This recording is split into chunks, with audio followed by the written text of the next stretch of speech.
Everybody come together last minute. I'm not big on a lot of notice, but the fact is we need agile, lean solutions right now, and this is one of them. So thanks for participating on the cusp. Why we're here is I've been thoroughly impressed by the programs that you all are running. And through casual dialogue over the last 12 months, some capacity building resources. The point is that I feel the poverty of the youth is now catching up with violence. Okay, 62% of African Americans living in in poverty in Erie. 72% of Hispanics, highest in the nation. Highest in the nation. I mean, highest in the nation. So the reality of it is that there's no longer justification for the lack of investment. So we need to congeal around a vision of spreading positive outcomes and long-term investment and implementing measurable models so that we can continue to grow our access to different impact investment dollars. So, I'd like to acknowledge Curtis Jones and Doug and everybody else who's come, Gary from the government, Perry, that have actually come to hear what we have to say.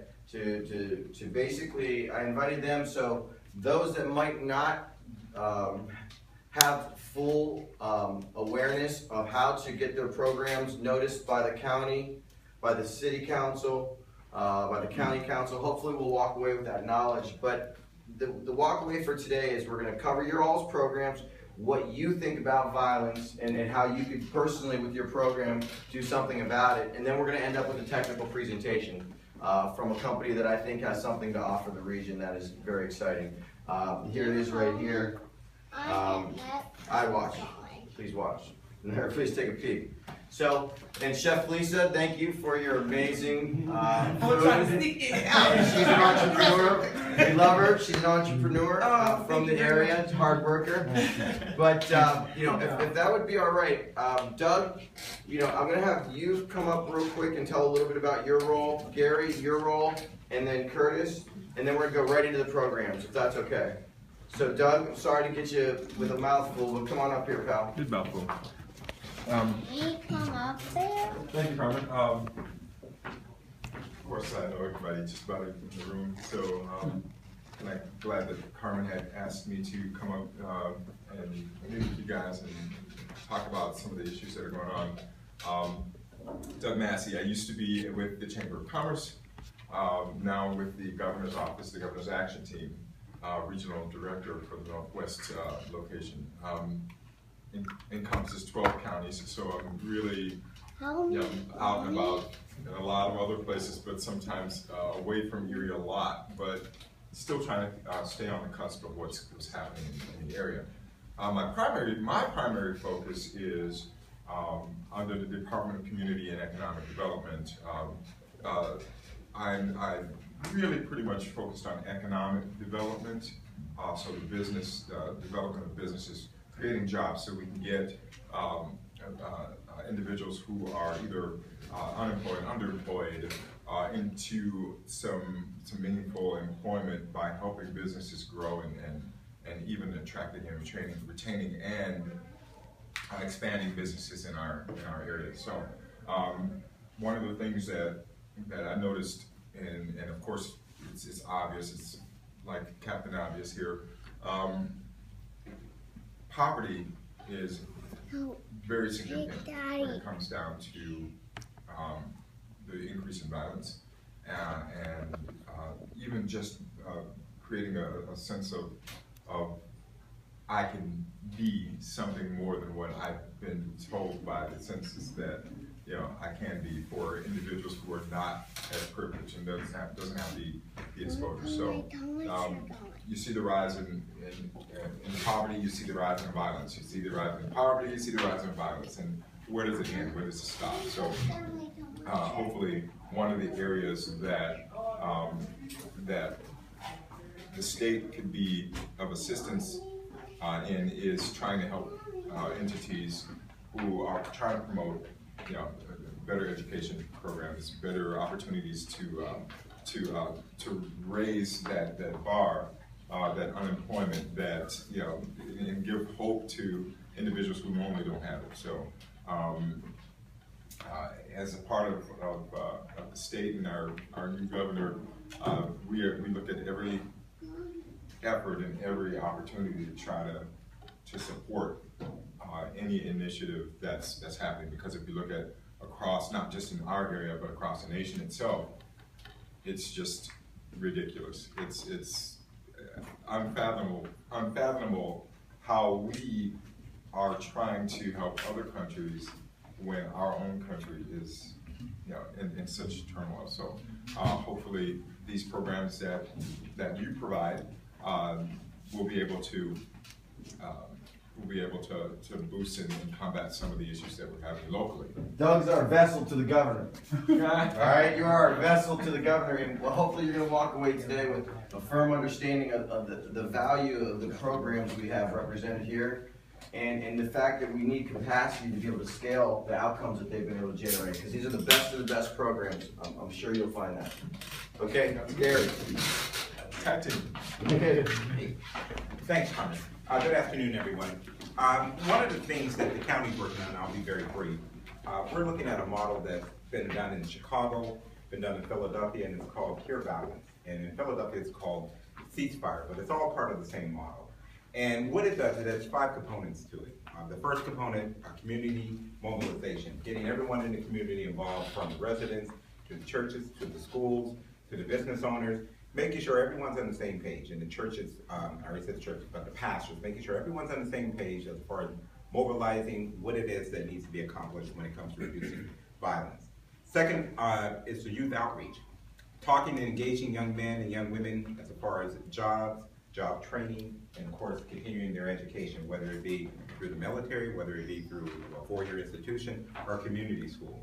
The third component to it is public education, getting the information out through public outreach, doing poster, billboards, really trying to create an environment of re-messaging and rebranding peace, and not only peace, but unity and hope.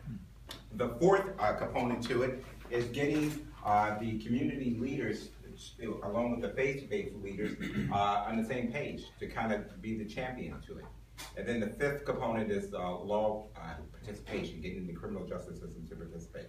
That is the model that we're looking at implementing. Now, again, what I see happening in there, there's a lot of things going on, a lot of people are doing different things. The approach that the county's taking, because we don't have law enforcement, of course, the approach that we're taking is to try to be preventive, try to provide hope. And what I explained to you was cure violence, that was one part. The other part, which is a bigger issue, is connecting jobs with individuals, with minorities. This is an issue that I've heard Mr. Horton speak to, Gary Horton speak to several times, and he's right about the poverty, as far as how do we connect and create job opportunities, job training. I know he's working very diligently on job training. That is a big, big missing piece. In closing, one of my own personal initiatives will be connecting the fathers back to the community, specifically in the African American community. I believe that many of the problems that we see can really be eradicated if we really work on connecting the fathers back to the community. And we have to do that meaningfully. We have to do that through, of course, job training, job opportunities. We have to get the faith-based community involved, but it's very, very important to reconnect the fathers. I saw a statistic back in 1910, 90% of the African Americans had their fathers at home. 50 years later, 1960, 80% of African Americans had their fathers at home. Fast forward to 55 years where we are today, less than 28% have their fathers at home. And that's on average. Some communities it's even much, much lower than that. So there's a major, major issue there. Another issue that and I like to talk statistics because it paints a picture. When we talk about the criminal justice system, you know, when I go around and I ask people, how many African American males do you think that are in prison between the ages of 18 to 64? And whether it's a federal prison, state prison, or local prison, what do you think the statistics are? I get people to say as high as 50%, 40%, and it's all because of the messaging. It's all because of the media, okay? It's 6%. Now notice I didn't say just 6%. 6% is too high because 6% is 3 times higher than the average races. Whether it's white, whether it's Asian, that's only at 2%. So we still have a lot of work to do. And here's the compelling statistic. When you talk about individuals having a felony, as far as what percentage of African American men between the ages of 18 and 64 have a felony, that is 34%. 34%, so 1 out of 3. And as you know, that a lot of times stops African American males from being able to vote, being able to get proper jobs, you name it, it really is a roadblock. The issue that one of the things that we're looking at the county, and there's a movement on with banning the box. If you created a felony, not having that as part of the application, which will be a leeway into allowing individuals to apply for jobs and really have an opportunity to work. Back to that statistic of 34%, what is it for other races when you talk about felonies? It's only 12%. It's only 12%. So when you look at these statistics, and I'll end with this, the importance of reading. There is such an important, I can't say it enough when it comes to reading. 80% of men in prison today cannot read at their proficient level that they should. 80%.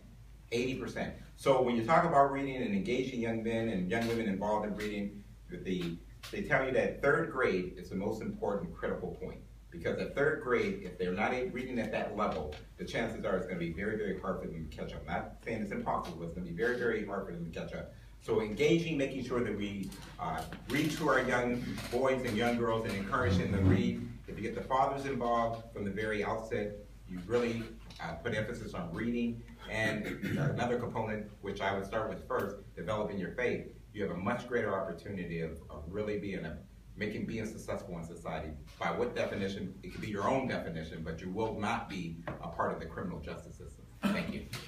So the key piece is what I want you to know is we're representing the continuum of education here. Angela, school board member, has just launched early learning center called Jumpstart. Okay, Jumpstart Early Learning, because we specifically identified that the relevance of really getting these young minds and getting them the skills that they need prior to kindergarten. So, Curtis, do you mind talking a little bit about what's going on with the city council real quick, please? Sure, yeah. Contrary to popular belief, City Council has a very unique role and interesting role, which is a little bit different than what Gary represents as an executive part of government on the county level. It would be interesting if we had a representative from the mayor's office as a representative of the executive component of government for the city. I think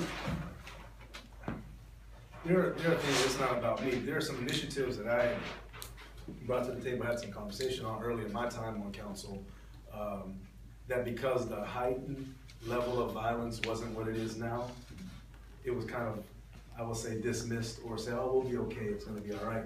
I mentioned to Gary Mr. Lee before, the ceasefire. I brought people from ceasefire to Erie 8 years ago, but the violence level wasn't so high. And so now all of a sudden everyone, and rightfully so, everyone is very involved and wanting to be a part of the solution because we do need to have a collective solution. I think the biggest thing that City Council can do, one of the big things we can do is really be in these kinds of settings, hearing about what is really going on in the community. And so then we can utilize our bully pulpit, so to speak, to promote them, to endorse them, and to expand them with the, we don't have the money to fund certain things like other groups may have, but we do have a venue to be able to articulate what's really going on well in our community. I don't think we've done that well enough. And so I think for me, I can't speak for the other 6 people, but I think that for me, speaking as a council member, that is an opportunity that I'll have to be able to utilize that. Again, I don't want to make it personal. I do a lot more work outside of my desk as a city council member to deal with youth in the community, dealing with the violence, being a coordinator for the Blue Coats program, which is a really positive and impactful group that's been working in the community for over 7 to 8 years now in a formal sense. So those are the kinds of groups and those kinds of things that city council, city government, county government needs to know about so we can help to perpetuate and move forward. And then if we can be a part of grant writing processes for organizations and say, okay, the city's signed on. We've done that with Unified Erie in the Community Action Plan philosophy. We've done that in some of those other areas. And so I think that's the biggest way that council can be impactful in this process. And again, what is the old councilman, and I'll wrap up, old council member used to tell me, he said, your job is zoning and budgets, zoning and budgets.